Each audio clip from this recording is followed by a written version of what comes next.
अगर तू ये दावा करता है कि तूने यहाँ का तरीका कार मालूम कर लिया है तो मैं समझता हूँ कि बहुत बड़ी बात है, वरना ये तरीका कार तो सबसे ज्यादा मुश्किल साबित हो रहा है अब तक तमाम तर लोगों को। महकमा पुलिस में बेशक ऐसे लोग मौजूद हैं जो स्मगलरों के लिए काम करते हैं और उन्हें मुनासिब मुआवजे मिलते हैं, लेकिन ऐसे कुछ नेक लोग भी मौजूद हैं जो अपनी नेकियां बरकरार रखना चाहते हैं और अपने वतन से बुराई का खात्मा कर देने के ख्वाहिशमंद हैं। वो काम कर रहे हैं हालांकि उनकी जिंदगी खतरे में है। वो उन्हीं लोगों के साथ बने हुए हैं, उनसे बत्ता भी लेते हैं और वो सब काम करते हैं जो जरूरी होते हैं, लेकिन दर पर्दा उनका ताल्लुक मुझसे है। वो यही कहते हैं कि आज तक उन्हें यह नहीं पता चल सका कि स्मगलरों का तरीका कार क्या है, सरे दस्त जो कुछ आता है उसका जरिया क्या है। राजा साहिब इंतहाई पुरस्रार तरीके इख्तियार किए हैं इन लोगों ने, और आप यकीन करें इस सिलसिले में वो लोग इंतहाई ज़हीन हैं। क्या तू मुझे बता तो सही, राजा सुबहान ने कहा। क्या आप इस बात पर यकीन करेंगे कि मैदानों में फैली हुई बड़ी बड़ी चट्टानें अचानक ही अपनी जगह से गायब हो जाती हैं?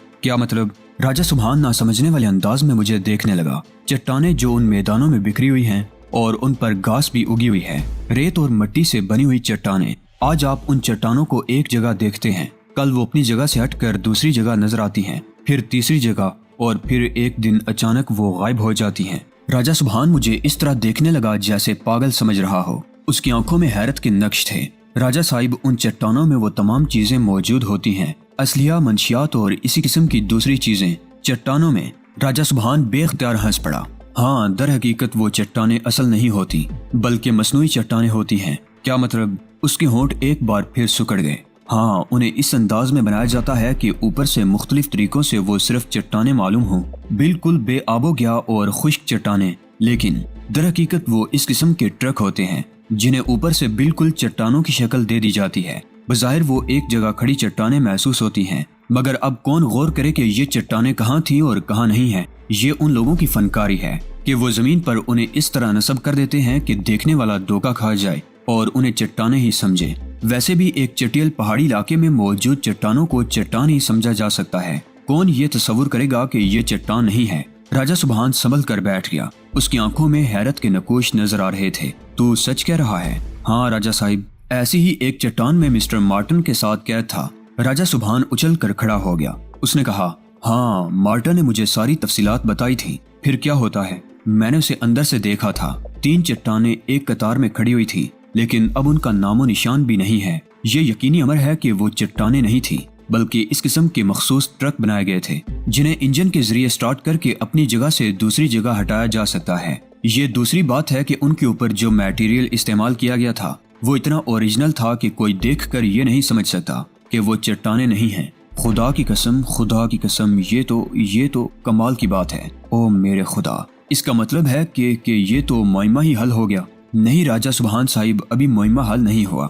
हमें ये भी तो देखना है कि ये अनोखे ट्रक किधर से आते हैं और इनके रास्ते कौन से हैं। वो तो देख लिया जाएगा, लेकिन तरीका कार मैं तो सोच भी नहीं सकता था। इस दौर का सबसे जदीद तरीका कार है। वाकई सच कहता है। ऐसे ट्रक जिनमें छोटे पहिए लगे हुए हों, ऊपर से इस शक्ल में बनाए जा सकते हैं। आजकल तो ये तमाम चीजें बहुत आसान हैं। किसी भी चीज को रंग दिया जा सकता है, वही तमाम रंग जो इसका असल होता है, और इसके बाद वाह, ये तो बहुत खूबसूरत तरीका कार है स्मगलिंग करने का एक बेहतरीन जरिया।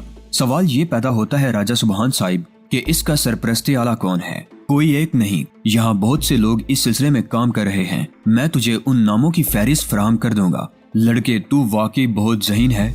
शुक्रिया राजा साहिब, अब यहाँ पर मैंने आपको अपना राजदार बना लिया है। बुनियादी तौर पर मैं आपको ये बताऊं कि मैं गेस्ट हाउस में आकर ठहरा था, लेकिन इत्तेफाक की बात है कि महाबत खान नामी एक शख्स ने, जिसकी माँ का नाम खानम गोहर चिराग है, मेरी बात खुद राजा सुबहान ने पूरी कर दी। हाँ, बहुत बड़े लोग हैं वो बहुत बड़ी है खानम गोहर चिराग, मगर उससे तेरा क्या वास्ता? अगर आपने उसके बेटे राजल शाह को देखा है तो जरा गौर से मुझे देखें। नहीं, मैंने राजल शाह को नहीं देखा। मैंने सुना था कि दोनों भाई यूरोप में थे। महाबत खान ने एक अंग्रेज लड़की से शादी कर ली और उसे यहाँ ले आया। अब ये सुना है कि उस घर पर उस अंग्रेज लड़की की हुकूमत है। महाबत खान की बहन और माँ वहीं रहती हैं, और राजल शाह मर चुका है। हाँ सुना है, और उसकी तदफीन भी हुई। उसकी लाश यूरोप से यहाँ लाई गई थी। दोनों भाइयों ने वहीं तालीम हासिल की है। क्या राजल शाह ने भी शादी कर ली थी? मैंने सवाल किया। नहीं, राजल शाह अपनी चचाजाद बहन नौशाद के साथ मंसूब था और उसके साथ नौशाद की शादी होने वाली थी, लेकिन वो मर गया। बेचारा जवानी में मर गया। उसकी लाश यहाँ लाई गई थी। मैं भी तदफीन में शामिल हुआ था। खैर, अगर आपने राजल शाह को नहीं देखा तो मैं आपको ये बताना जरूरी समझता हूँ कि वो मेरा हमशक्ल था।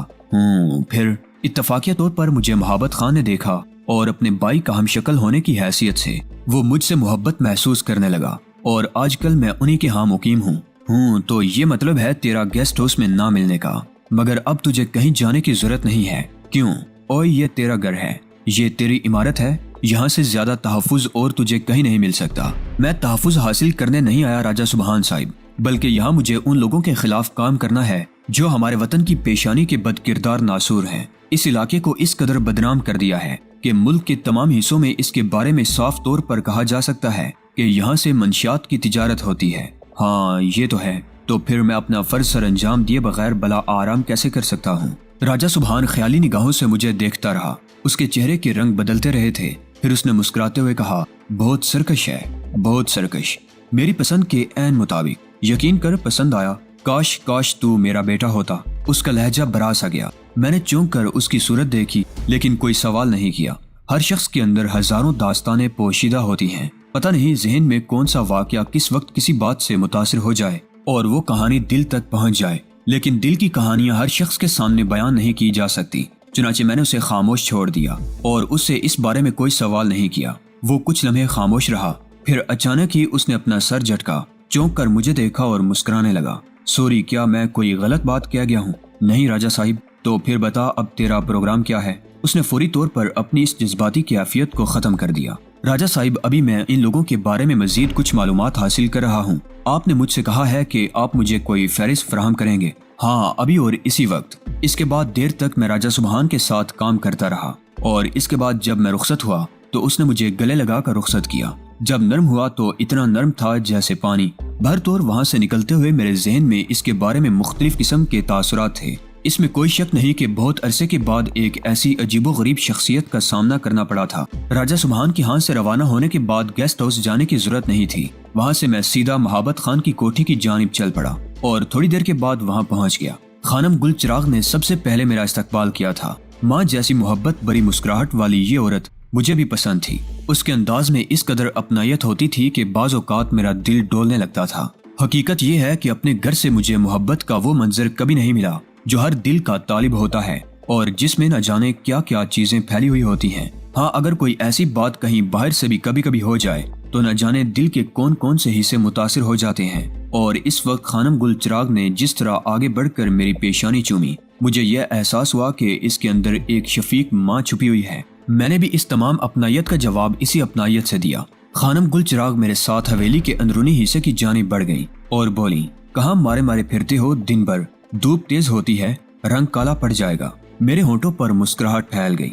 मैंने कहा, कितने अरसे आप मेरे रंग की हिफाजत करेंगी खानम गुल चिराग? काश सारी उम्र कर सकती। नहीं नहीं, आप जज्बाती हो रही हैं। क्यों, क्या जज्बात इंसान की जिंदगी का हिस्सा नहीं होते? क्यों नहीं मादरे मेहरबान। लेकिन आपको पता है, मैं कुछ अरसे बाद यहाँ से चला जाऊंगा। हाँ, उस तस्वुर से मेरा दिल डूबने लगता है, लेकिन हकीकत हकीकत ही होती है। कम से कम उस वक्त तक जब तक तुम मेरे पास हो। मुझे अपने वो हक इस्तेमाल कर लेने दो जो मेरे दिल में मर चुके हैं। राजल शाह के साथ मेरी आंखों में एक नमी सी आ गई। उसके अल्फाज बड़े जज्बात में डूबे हुए थे। मैंने उसका बाजू अपने हाथ में लेते हुए कहा, नहीं, आपसे वादा कर चुका हूँ खानम के जब तक जिंदा हूँ आपको नहीं छोड़ूंगा। आपसे मिलता जरूर रहूंगा। तेरे जाने का तस्वुर मुझे उदास कर देता है। बहरहाल गैर की औलाद है, गैर ही रहेगी। आप मुझे कुछ भी समझें, लेकिन मैं आपको गैर नहीं समझता। मोहब्बत खान नजर आ गया, हंसता हुआ मेरी जानिब बढ़ा। आओ भाई, आवारा गर्द कहाँ कहाँ घूमते रहे, इतनी लोमड़ियाँ शिकार की। मुझे जानवरों की जिंदगी लेने से कोई दिलचस्पी नहीं है बड़े खान। ओहो, इतना नरम दिल तू कब से हो गया भाई? नरम दिल हूँ मोहब्बत खान साहिब, वरना आपकी इस मोहब्बत को कैसे बर्दाश्त कर सकता। हाँ, ये तो है। रीटा नजर आ गई, बुरी बिली आंखों वाली औरत जिसे औरत कहना औरत की तौहीन थी। कम से कम मेरे दिल के गोशों में यही तस्वुर जागुज़ी था, लेकिन उससे भी मुस्कुराते हुए मिलना पड़ा। नौशाद हमेशा ही मैसूर रहती थी और बहुत कम मंजर आम पर आती थी। अलबत्ता डिनर पर मौजूद थी, हस्बे मामूल खामोश और सबसे बेपरवाह, जैसे उसे इस माहौल में अपने मौजूद होने का यकीन ही ना हो, या फिर वो अपने आप को बिल्कुल तन्हा महसूस कर रही हो। इसके बाद रात शुरू हो जाती थी और रात के वाक़यात मुख्तलिफ हुआ करते थे। खुसूसन इस बात का खतरा था कि नौशाद कहीं मेरे कमरे में दाखिल ना हो जाए रीटा जैसी हौलनाक औरत से महफूज रहना जरूरी था, लेकिन इस रात नौशाद मेरे पास नहीं आई।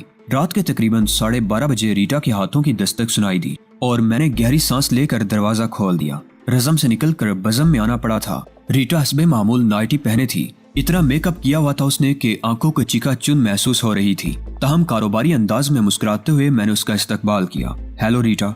Hello dear. कहाँ मारे फिरे? बस तुम्हारा ये छोटा सा शहर भला इतनी ज्यादा वुसअतें कहाँ रखता है। हाँ ये तो है, यहाँ दिल लगाना बहुत मुश्किल है। दिल तो लग जाता है रीटा। क्या मतलब? यहाँ रीटा भी तो है। Oh sweet. रीटा आहिस्ता आहिस्ता मेरे करीब पहुंची और उसने हस्बे मामूल मेरी गर्दन में बाहें डाल दी। दिल ही दिल में फरीदा से माजरत तो कर चुका था। रीटा की पजराई भी जरूरी थी। आज वो पहले से ज्यादा बेबाक हो गई थी और इन्हीं बेबाकियों के दरमियान मैंने उससे पूछा, रीटा यहाँ तुम्हारा क्या इरादा है? इतनी जल्दी पूछ रहे हो? उसने महबूबाना अंदाज में कहा। क्यों, अभी कुछ और वक्त लगेगा? नहीं, तुम तो मेरे सारे वजूद के राजदार बन चुके हो, बल्कि आज सारा दिन मैंने तुम्हारे तस्वुर में डूब कर गुजारा। ओह, यूरोप की लड़कियां भी तस्वुरात में डूब सकती हैं। क्यों, यूरोप की औरत नहीं होती? होती तो है, लेकिन उसने अपना औरतपन अपने आप से बहुत दूर पहुंचा दिया है। ये तुम मशरकियों की दकियानूसी सोच है। हालांकि औरत हर हाल में औरत होती है, मर्द से मगलूब रहने की ख्वाहिशमंद। गुड, इसका मकसद है कि ये सोचें भी हैं तुम्हारे पास। इंसान नहीं समझते क्या? क्यों नहीं, इंसान तो हो। छोड़ इन बातों को। तो फिर बस तुम्हारी कुर्बत में जो लज्जत है मैं उसका हुसूल चाहती हूँ। ये बेबाक अल्फाज यूरोप ही के थे और मैं यूरोप से नावाकिफ नहीं था। अलबत्ता जब नशा उतर जाता है तो होशो हवास की दुनिया सामने आ जाती है। उस वक्त रीटा ने मुझसे कहा, सुनो जहांगीर, दर हकीकत अब जब कि हम तुम इतने करीब हो गए हैं, मैं तुमसे दिल की वो बातें कर देना चाहती हूँ जो मेरे दिल में है। किसी बात को ज्यादा तूल देने से क्या फायदा? ये तो बहुत अच्छी बात है। मैंने कहा, हाँ हकीकत ये है कि मेरे जहन में एक मंसूबा है। मैंने तुमसे कल भी कहा था कि दौलत इंसान की सबसे बड़ी जरूरत है और वो लोग आमक होते हैं जो दौलत को गधों की तरह हासिल करते हैं। गधों की तरह? मेरा मतलब है मेहनत करके, जानवरों की तरह मेहनत करके। असल चीज दिमाग होता है। अगर दिमाग से दौलत हासिल की जाए तो मैं समझती हूँ कि वो कामयाब इंसानों का जरिया होती है। और अगर इत्तेफाक से किसी के पास दिमाग ना हो तो मुझसे झूठ बोलोगे। वो मेरी आंखों में देखकर मुस्कुराई। क्या मतलब? मतलब ये है कि अब मैं तुम्हें अपने राज के इस हिस्से में शरीक करना चाहती हूँ जिसके तुम अहल हो और जिसके लिए मैंने तुम्हें मुकम्मल समझा है। अगर तुम मुझे इस काबिल समझती हो तो ठीक है। हाँ, तुम इस काबिल हो और मैंने तुम्हें वो मनसब दे दिया है जो मैं तुम्हें देना चाहती हूँ। इसका मतलब है कि अब कुछ इंकशाफात होंगे। हाँ जरूर होंगे। मैं तुम्हें अपनी जिंदगी का तमाम तर मंसूबा बताने पर आमादा हो गई हूँ और ये फैसला मैंने चंद लम्हों में नहीं किया है, बल्कि यूँ समझ लो घंटों की सोच का नतीजा है। जल्दबाजी तो नहीं कर रही हो रीटा? अगर कर भी रही हूँ तो ज्यादा से ज्यादा नुकसान उठा जाऊंगी, मर जाऊंगी, इससे ज्यादा भी और कुछ हो सकता है। नहीं, मैं तुम्हारी जिंदगी चाहता हूँ। मैंने अदाकारी शुरू कर दी और वो अंदाज इख्तियार किया जो किसी औरत को अपने आप पर यकीन दिलाने के लिए सबसे ज्यादा मौसर साबित होता है। और फिर भला रीटा क्या चीज थी? चंद लम्हात के बाद वो मुझ पर पूरा यकीन कर चुकी थी। मैंने कहा, हाँ तो तुम किसी मंसूबे का जिक्र कर रही थी। हाँ, ये हकीकत है कि मैं एक मंसूबा लेकर ही यूरोप से यहाँ आई हूँ। मेरे साथ तकरीबन 12 अफराद हैं जिनका ताल्लुक मेरे ही वतन से है और वो मेरे लिए यहाँ शोलापुर में काम कर रहे हैं। मगर रीटा, तुम तो महाबत खान की बीवी हो। हाँ, प्रोफेशनल बीवी, कारोबारी बीवी। क्या मतलब? एक मंसूबे के तहत मैंने महाबत खान से शादी की है, मगर इस शादी को तो काफी अरसा हो गया है। हाँ तो तुम्हारा क्या ख्याल है? मंसूबे चंद दिनों में तकमील पा जाते हैं। उसने सवाल किया। मैं तुमसे मुत्तफिक हूँ। मैंने कहा, वेरी गुड। रीटा खुशी से उछल पड़ी। उसने दिलचस्प निगाहों से मुझे देखते हुए कहा, बाज़ औक़ात इंसान अपने फैसलों पर खुद ही फख्र करने लगता है। तुम्हारे बारे में मैंने जितनी बातें सोची थी उन पर मुझे नाज है। शायद, मैंने आहिस्ता से कहा, शायद नहीं, ये एक हकीकत है डियर मिस्टर शाह। तुम हर लिहाज से एक शानदार आदमी हो। अपने दिल की बात भी बताऊं आपको मैडम रीटा? क्यों नहीं? हकीकत ये है कि आपने मुझे एक खिलाड़ी करार दिया है, लेकिन बाज़ हस्तियों के सामने एतराफ करने में कोई हर्ज नहीं होता। मैं इतना बड़ा खिलाड़ी नहीं हूँ जितना आपने मुझे इकरार दिया है। हकीकत तो ये है कि आपकी शख्सियत ने मुझ पर सहर तारी कर दिया है और मैं अब सिर्फ एक बात सोचता हूँ। वो क्या? वो ये कि जिस तरह भी बन पड़े आपको खुश रख कर आपकी कुर्बत हासिल की जाए। रीटा जज्बाती हो गई। अपने पसंदीदा मर्द से इस किस्म के अल्फाज सुनकर वो खालिस औरत बन गई थी। उसने मुझे मोहब्बत भरी निगाहों से देखते हुए कहा, और मैं भी ये कहने में जरा भी दिक्कत महसूस नहीं करती कि तुमने मुझे लूट लिया है। मैं ज़हनी तौर पर तुम्हारी हो चुकी हूँ डियर जहांगीर जमाल शाह, और मैं किसी भी कीमत पर तुमसे दूर नहीं होना चाहूंगी। اور جب یہ فیصلہ کر لیا ہے میں نے تو کیا مجھ پر یہ فرض نہیں بنتا کہ میں تمہیں ہر طرح سے تحفظ دوں، خصوصاً مالی تحفظ۔ دیکھو دولت اس دنیا میں بہت بڑی چیز ہوتی ہے اور اگر وہ نہیں ہے تو کچھ بھی نہیں ہے۔ محبت خان کو میں نے صرف اس لیے برداشت کیا ہے کہ وہ بے پناہ دولت مند آدمی ہے اور کچھ ایسے معاملات چل رہے ہیں جس کی تفصیل میں تمہیں بعد میں بتاؤں گی، لیکن یوں سمجھ لو یہ سارے راستے دولت کے حصول کی جانب جاتے ہیں۔ میرا راستہ بالکل مختلف ہے ڈیئر ریٹا، میرا ہر راستہ تمہاری سمجھ جاتا ہے اور ہر وہ بات جو تمہیں پسند ہو میری پسند بن چکی ہے۔ بھر تو ریٹا کو جس طرح الفاظ کی گرفت میں لے سکتا تھا میں نے لے لیا اور وہ مجھ سے بہت زیادہ مطمئن ہو گئی۔ پھر اس نے کہا میرے ذہن میں جو منصوبہ ہے اس کی تفصیل رفتہ رفتہ تمہیں بتانی ہوگی، لیکن تمہیں صرف میرا ہی بننا پڑے گا۔ اور کس طرح بن سکتا ہوں میں تمہارا؟ میں نے مسکرا کر کہا اور وہ ہنس پڑی۔ نہیں یہ تو بات کی باتیں ہیں، یوں سمجھ لو کہ میرے لیے دلکش ترین لمحات بھر طور میں تیار ہوں اور یوں سمجھ لو میں تمہارے بغیر کچھ نہیں سوچوں گی۔ بے حد شکریہ۔ مجھے یوں محسوس ہوا تھا جیسے ریٹا نے اچانک ہی اپنا فیصلہ بدل دیا ہو، وجہ کچھ بھی ہو لیکن اس کی تشریح نہیں کرنا چاہتا۔ بہت دیر تک میرے اور ریٹا کے درمیان گفتگو ہوتی رہی اور پھر اس کے بعد وہی سب کچھ ہوا جو پہلے دن ہو چکا تھا، یعنی یہ کہ ریٹا چلی گئی اور میرے لیے سونا ضروری ہو گیا۔ باقی لوگ بیچارے بڑے نفیس تھے اور میں ان کی شخصیت سے بے حد متاثر تھا۔ میرے اوپر آج تک کوئی پابندی نہیں لگائی گئی تھی، ان کی محبتیں اپنی جگہ، لیکن میں یہ سوچ رہا تھا کہ بہت دیر تک ان پر مسلط رہنا بھی ٹھیک نہیں ہے۔ حالانکہ ریٹا نے نیا کھیل شروع کر دیا تھا جس کی وجہ سے مجھے اپنے پروگرام میں تبدیلیاں کرنے پر مجبور ہونا پڑ سکتا تھا۔ یہ دن بھی میں نے باہر آوارہ گردی میں گزارا۔ راجہ سبحان سے جو گفتگو ہوئی تھی وہ اب اطمینان بخش حد میں داخل ہو گئی تھی اور مجھے سب سے بڑا مسئلہ یہی درپیش تھا کہ جس طرح بھی بن پڑے میں ان لوگوں کو منظر عام پر لاؤں۔ دوستو آج کی قسط آپ کو کیسی لگی؟ کامنٹ باکس میں اپنی قیمتی رائے کا اظہار لازمی کریں۔ ویڈیو کو لائک کر کے اپنے دوستوں عزیزوں سے لازمی شیئر کریں۔ چینل کو لازمی سبسکرائب کریں۔ اگلی ویڈیو تک اجازت دیجیے، تب تک اپنا اور اپنے اس چینل اعلان حقیقت کا خیال رکھیے گا۔ اللہ نگہبان۔